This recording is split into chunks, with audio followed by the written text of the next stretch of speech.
बातचीत करने के लिए इन्हीं चुनावों पर हमारे साथ गृह राज्य मंत्री गुजरात के हर्ष सांघवी जी जुड़ रहे हैं। हर्ष सांघवी जी, जब भी आपसे बात होती है तो सबसे पहले लोग आपको आपकी उम्र बताते हैं कि आप तो बहुत यंग हैं और 37 साल में हैं, लेकिन ये बताइए कि 27 साल से गुजरात में बीजेपी है, जनता आपको एक बार फिर से 5 साल के लिए चुनेगी, क्यों? क्या किया है आपने ऐसा जिसकी वजह से जनता फिर से कहे नहीं बीजेपी? या आपको लगता है बस मोदी जी का चेहरा आपने पोस्टर पे लगा दिया, जीत आपकी? जिस प्रकार से गुजरात को अगर आप 2002 पहले, ठीक 27 साल अगर पहले देखोगे तो गुजरात का पोरबंदर, राजकोट, अहमदाबाद, वडोदरा, सूरत, ये सब शहरों में किस प्रकार की हालत हुआ करती थी। आज हम जिस शहर में खड़े हैं, जिस शहर में खुल के आप देख सकते हो कि हजारों लोग यहाँ पे खुले में घूम रहे हैं, सभी समाज के लोग भी यहाँ दिखेंगे एक साथ। 2002 पहले और 27 साल पहले यहाँ पे ऐसा हुआ करता था, अगर किसी को जाना है शहर में बाहर तो पहले पूछना पड़ता था कि आज शहर चालू है या कर्फ्यू लगा हुआ है शहर। इस प्रकार की हालत मेरे राज्य की थी। आज मेरा राज्य देश में सुरक्षाओं के मामले में, कानून व्यवस्थाओं में नंबर 1 पे है। आज सभी समाज साथ में मिलकर ये राज्य के विकास में आगे बढ़ रहे। किसानों की बात हो, महिलाओं की सुरक्षा की बात हो, युवाओं की रोजगारी की बात हो, सभी विषय में भारतीय जनता पार्टी और गुजरात के नागरिकों ने साथ में मिलकर ये राज्य को एक अच्छी विकसित गति में आगे बढ़ाया है। इसी कारण से 27 साल से चल रहा ये रिश्ता कायम है, ये रिश्ता अविरत है, ये रिश्ता दिलों का रिश्ता है। 2022 से 2027 भी ये रिश्ता आगे बढ़ता जाए। लेकिन लोग कह रहे हैं कि दिल के ईसीजी में कुछ गड़बड़ तो नहीं है इस बार, क्योंकि पहले दौर में वोटिंग लगभग 5-6% कम हुई है, तो लोग कह रहे हैं कि ईसीजी में प्रॉब्लम तो नहीं हो गया हार्ट के, जनता के साथ जो कनेक्शन है। देखिए, ये दिल के संबंध बहुत ही ताजगी से चलते हैं। ये संबंध अविरत है और अविरत संबंधों के ईसीजी में कभी कोई तकलीफ नहीं आती है। नहीं। देखिए, पाटीदार आंदोलन से जुड़ा हुआ मेरा अगला सवाल है, क्योंकि सूरत में माजुरा सीट से आप लड़ते हैं, सौराष्ट्र का इलाका, पाटीदार डिसाइडिंग वोट परसेंटेज है कई सीट्स पर। क्या पटेल पिछली बार जो आपसे नाराज थे उनको आप ले आए अपनी तरफ? क्या हार्दिक पटेल के सिर्फ आ जाने से वो सारे आपकी तरफ वोट डाल देंगे? देखिए, पिछले चुनाव में मात्र हार्दिक पटेल आप बता रहे थे कि पूरा चुनाव बदलेंगे। मैं आपको बताना चाहता हूं कि भारतीय जनता पार्टी और खास तौर पे गुजरात की जनता और जिस प्रकार से पाटीदार समाज और भारतीय जनता पार्टी का जो लगाव है वो एक सिक्के दो पहलू जैसा है। गुजरात के विकास में पाटीदार समाज का विकास हुआ है और पाटीदार समाज के विकास में गुजरात का विकास हुआ है। गुजरात की पाटीदार समाज की बात हो, ओबीसी की बात हो, एससी की बात हो, एसटी की बात हो, जनरल की बात हो, ये सभी समाजों का संबंध भारतीय जनता पार्टी के साथ बड़े लगाव से जुड़ा हुआ है। सर, मैं आपको बताता हूँ, अल्पेश कठीरिया, गोपाल इटालिया, आपने देखा कि कई बयान आए, फिर भी इन्होंने गोपाल इटालिया पर कोई एक्शन नहीं लिया। क्या ये नेता जो अल्पेश कठीरिया बहुत मतलब बड़े चेहरे के तौर पर वो भी थे पार्टी, क्या इन लोगों के खड़ा होने से सूरत में आपको डेंट होगा? देखिए, आपने देखा है कल इस प्रकार के उनके स्टेटमेंट। पाटीदार समाज हमारा काफी धार्मिक समाज है और जिस प्रकार से गोपाल इटालिया की सोच लोगों के सामने आई है, कहीं ना कहीं पाटीदार समाज के दिल में कभी बहुत ही बड़ी संख्या में मैंने देखा है कि ठोस पहुंची है, क्योंकि धर्म की जो आस्था है वो आस्था तोड़ने की कोशिश गोपाल इटालिया द्वारा कई दफा की गई। सत्यनारायण की कथा में महिलाओं को नहीं जाना चाहिए, मंदिर में महिलाओं को नहीं जाना चाहिए, मंदिर में महिलाओं के साथ कहीं ना कहीं उन लोग के साथ जिस प्रकार की घटनाएं बनती है, उस प्रकार के स्टेटमेंट से, गोपाल इटालिया के ये स्टेटमेंट से पाटीदार समाज में एक भारी नाराजगी है। अच्छा, चलिए अब इस ब्रिज से नीचे चलते हैं, जिसके बाद मैं एंटी रेडिकल सेल पे आपसे, क्योंकि आप गृह राज्य मंत्री हैं, ये एंटी रेडिकल सेल कैसे काम करेगा, आइए चलते हैं।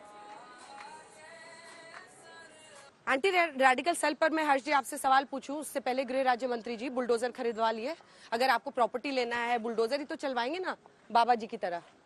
मुझे ये नहीं समझ में आ रहा है कि आम आदमी पार्टी और कांग्रेस को इससे दुख क्यों है। डिमोलिशन तो राज्य में कई शहरों में ये रेगुलर प्रोसेस में चलते रहते हैं। मंदिरों पर भी बुलडोजर चला है जब सड़क बना तो, रहा था गुजरात में। तो मैं बस आपको यही तकलीफ है। मंदिरों के आंकड़े आप कभी पढ़ते ही नहीं हो। मजार पे जब बुलडोजर जब फिराया जाता है तभी उनको क्यों दुख होता है।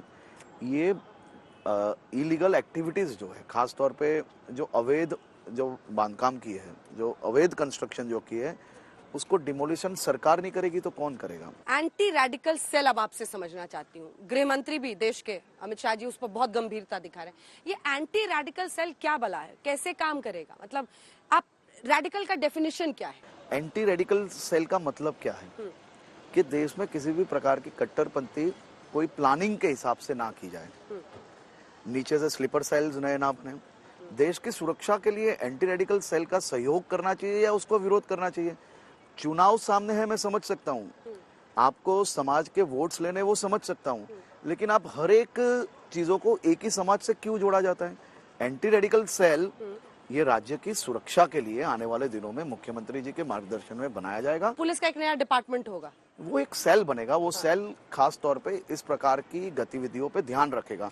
इसी प्रकार से वक्फ बोर्ड की भी प्रॉपर्टीज के लिए बनाया जाएगा।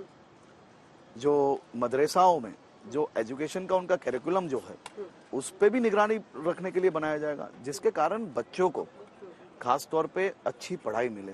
काट क्या खोजी आम आदमी पार्टी ने कि गणेश जी और लक्ष्मी जी की फोटो क्या? लंबे टाइम से इस पे सवाल हो रहा है, लेकिन बीजेपी का कोई नेता इस पे कुछ बोलता ही नहीं। अरविंद केजरीवाल जी की बात को आप इतना सीरियस लेते हो, उसके लिए मैं आपको धन्यवाद देता हूँ, लेकिन भगवान गणेश जी की श्रद्धा, उनकी पूजा अर्चना वो अरविंद केजरीवाल जी हमें सिखाएंगे? अच्छा, ये बताइए कि आप लोगों ने जो ये पूरा मुद्दा उठाया है कि गोधरा का, योगी आदित्यनाथ जी को आप ले आए गोधरा, आप तो गृह राज्य मंत्री, आपको पता है कितने सेंसिटिव ये इश्यूज हैं, उसको पॉलिटिकली चुनावों के वक्त उछालना क्या सही है?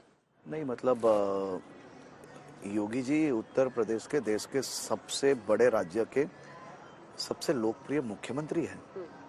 तो योगी जी गुजरात के प्रचार में नहीं आएंगे तो क्या अरविंद केजरीवाल आएंगे? वो तो आ ही रहे हैं, उन्होंने तो यहाँ तो धावा योगी जी बोल क्यों नहीं दिया। आ पाएंगे? लेकिन योगी जी ये कह रहे हैं ना कि गोधरा में जाके कह रहे हैं कि कांग्रेस आतंकवाद का साथ देती है, राम भक्तों की हत्या हुई यहाँ पर कराई गई, इसकी जरूरत है? आप तो बड़ा सेंसिटिव है ना, आप तो गृह राज्य मंत्री, आपको पता है कि लॉ एंड ऑर्डर। हम इतिहास से जुड़े हुए देश हैं और हमारी संस्कृति में कहीं ना कहीं इतिहास को समझना ये हमारे लिए बहुत ही जरूरी है।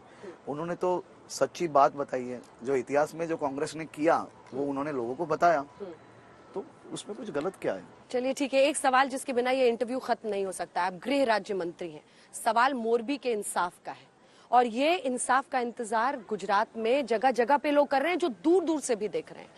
आरोप सीधा है सर कि क्या घड़ी बनाने वाली कंपनी के मालिक को इसलिए बचाया जा रहा है क्योंकि वो पटेल है? कांग्रेस पार्टी आरोप लगा रही है, आखिर उनके खिलाफ मामला क्यों नहीं दर्ज हो रहा है? आप लोग चौकीदार इधर उधर के लोगों को पकड़ रहे हैं, आखिर कसूरवार को मतलब जो लोग हैं उनको इंसाफ कब मिलेगा?